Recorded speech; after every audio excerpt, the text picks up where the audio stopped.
Hey, what's up YouTube? This is Yo coming at you again. I'm going to be doing another deck profile with you guys today. Today it's going to be a deck based on an old ritual monster. This one specifically is going to be a Hamburger Turbo.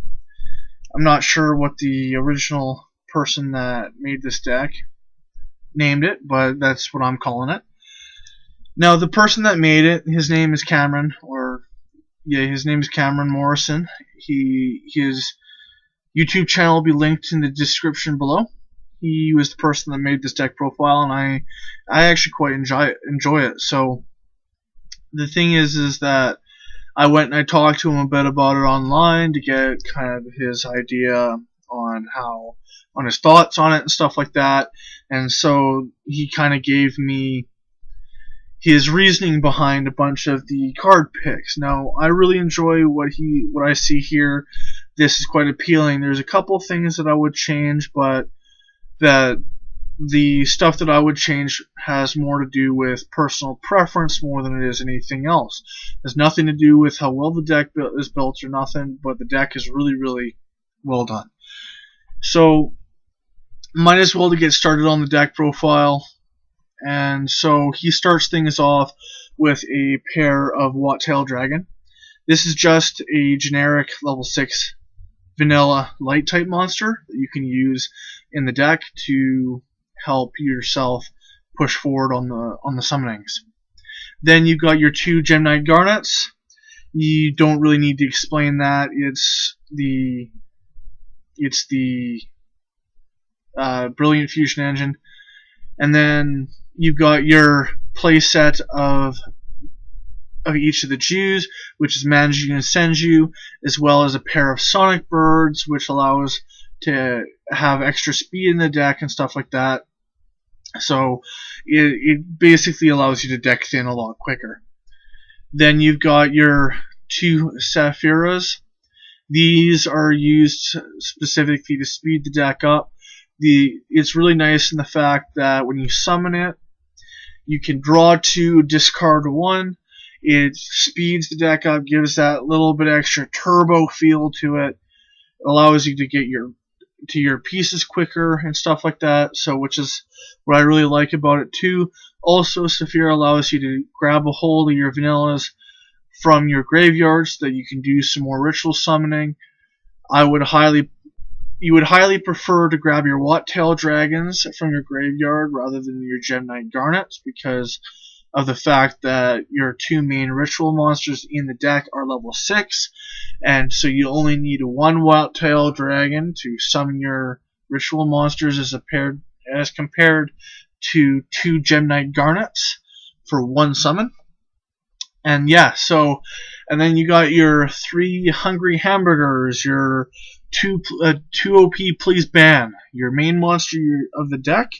You really, really need to have 3 copies in this build of the deck because that's what it's focused on. That's what you need to get to. It's your ace card. Yeah.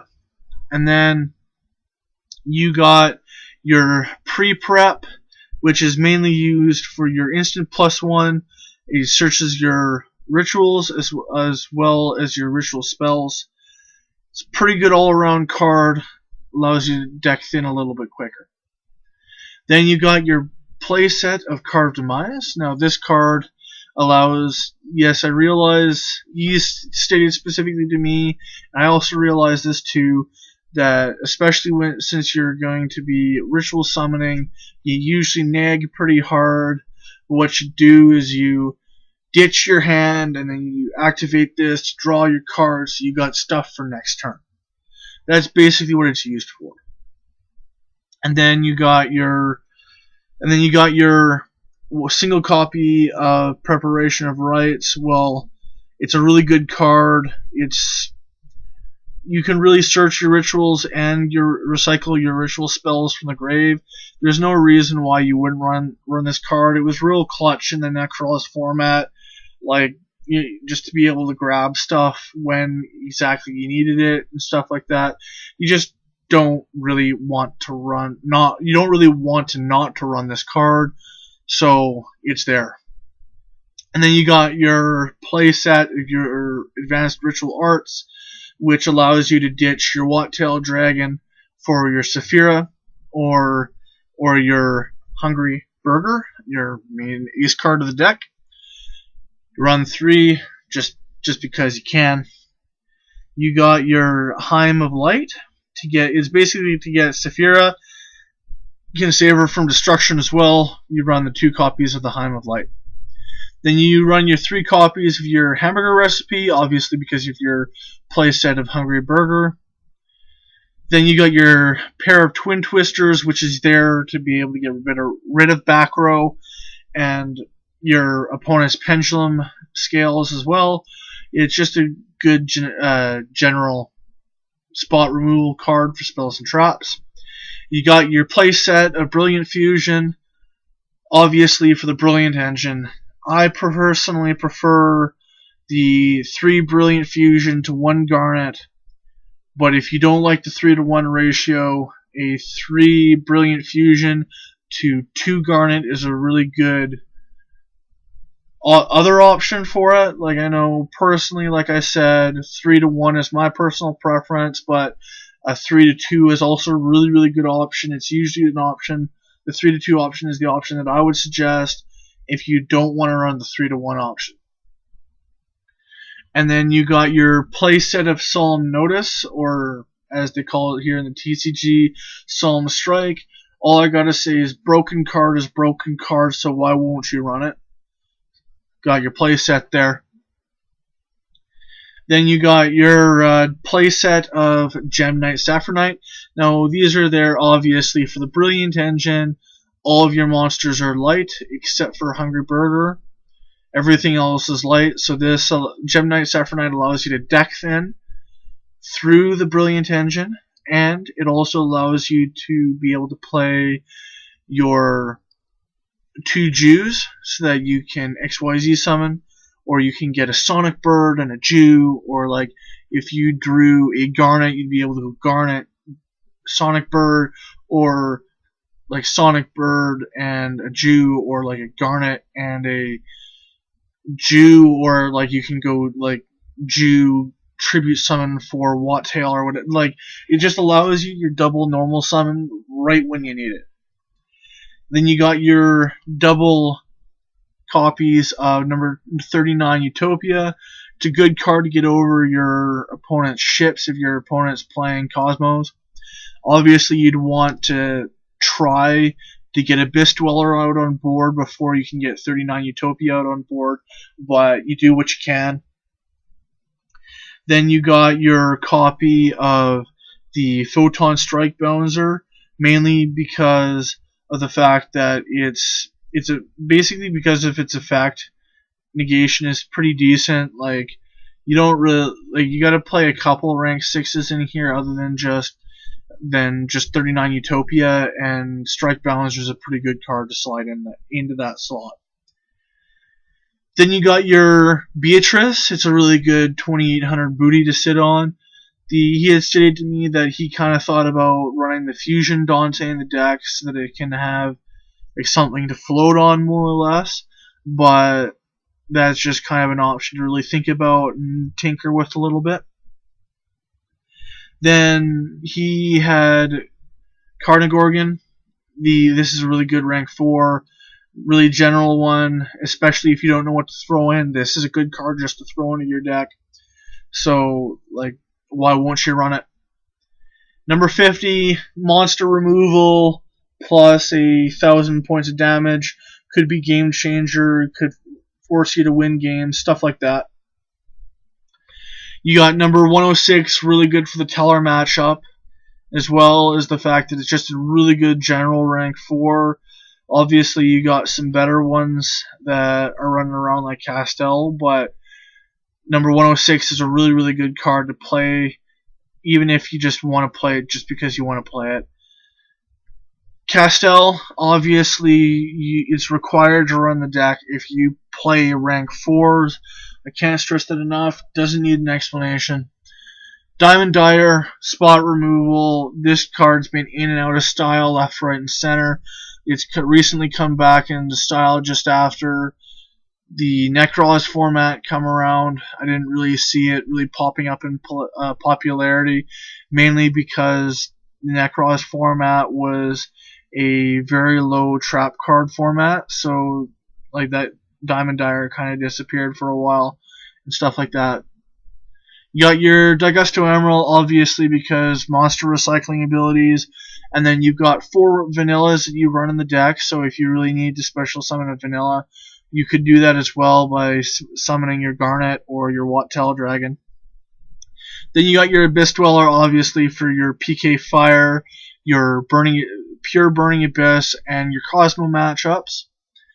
And then you got your 39 Utopia and your S39 Utopia the Lightning. Now, this person that I got this deck profile from lives in an area where S39 Utopia is not legal on the basis that S39 has not been printed in the area that they live. Now, I would highly suspect that they live somewhere in Europe, but I can't say for sure because this person didn't tell me where they lived. And because they don't have S39 Utopia the Lightning in place, they run the 101 as well as the Kachi Kachi, because he said that he runs the Kachi Kachi because it's a really, really cool generic rank 4 and like nobody runs it, as well as number 1 being a heavily decent card. Why wouldn't you run it, kind of thing, right? Now, I personally would remove the number 50 and replace it with the 101, but if he had access to Utopia the Lightning, he said specifically that Kachi Kachi and 101 would go for 39 as well as Utopia the Lightning. But that's just a personal preference of his. And then I was also talking to him quite a bit, not quite a bit, but a little bit here and there. I asked him about why he decided to run the turbo version of this deck, and he basically said that in order to basically keep up with the current decks of the format, the speed of the deck needs to be absolutely huge. You need to get your combo pieces as fast as possible to be able to keep up and not get killed right away, which is why he built this speedy version. And so I also asked him about Upstart Goblin and Summoner's Arts, and he's told me specifically that you don't want to add your Watt-Tail Dragons from your deck to your hand because that kills Advanced Ritual Arts and stuff like that. You don't want that to happen. My thought on Summoner's Art was the fact that if you needed something to ditch from your hand, Summoner's Arts was there to be able to get you your Watt-Tail Dragon so you can summon from your hand. But, you know, that's personal preference once again. It's also really decent without it as well. I also asked about Upstart Goblin, and he said specifically that everything you got here in the deck list is absolutely mandatory, and that you don't want to remove something for an Upstart Goblin just for that extra little bit of consistency. But yeah, so the no Upstart Goblin because of that. So the thing is as well is that I asked him what specifically he wanted me to know about the deck, if there was anything specific about the deck that he liked over anything else or anything that I should know when I'm doing this video. And he said that specifically that he's not a fan of the current format and that he's like legitimately going to take this exact deck build to originals just because. And so yeah, I really like this build. I've tested it out a little bit. I like how it plays and stuff like that. It's a really, really fun trolley deck just to watch your opponent go, what the hell is going on here, and not really know what the purpose of the deck is, other than the fact that it's just to get Hungry Hamburger out on board. But yeah, so like I said, beginning of this video, Carmen Morrison's deck profiles, Cameron